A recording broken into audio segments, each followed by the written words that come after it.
হ্যাঁ কাকা এনে শসা নিয়ে কি করেন? আরে বাইসতে লাগাইছিলাম এটা শসা, এই শসা আটে খাইতেছে না, শসাই যে রোডে ডালে দিতেছি। ফেলা দে পানি ফেলা দে হ্যাঁ এখন খেলা চলে যা যা হাতে নেয় না, ফেলা দে যা ফেলা খেলা ফেলা ফেলা দে খেলা লাগতেছে, ঠিক আছে। তো এখন কি কি দাবি করতেছেন কি? আর দাবি পিএস তো একা বাইসতে পিএস তো আটে নিতেইছে না, তারপর লাগাইছিলাম এটা শসা, শসা একই অবস্থা। শুনলাম ইসাত খেয়ে আসিবার কৃষক শেষ, আর শুনলাম গণভবনে ইউনূস সরকার আমলে গণভবনে 6 মাসে খাবার বিল হয়েছে 83 কোটি টাকা। আর এখন এই সব দায়িত্ব ফেলা গেছে আমাদের তারেক রহমানের ভার। আর তারেক রহমান তো দেশে দেশে ঘুরে বেড়াইতেছে, কিন্তু কিছু করা পাইতেছে না কৃষকের জমিতে। এখন সব তো কৃষক খেপে গেছে, কারণ দোষ তারেক রহমান তো আসলে কোনো দোষ না, দোষ তো ইউনূস সরকার দেশ তো শেষ করে দিয়ে গেছে, ঠিক আছে।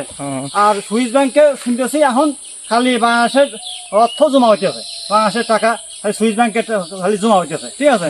এখন তো নাহিদ আসিফ,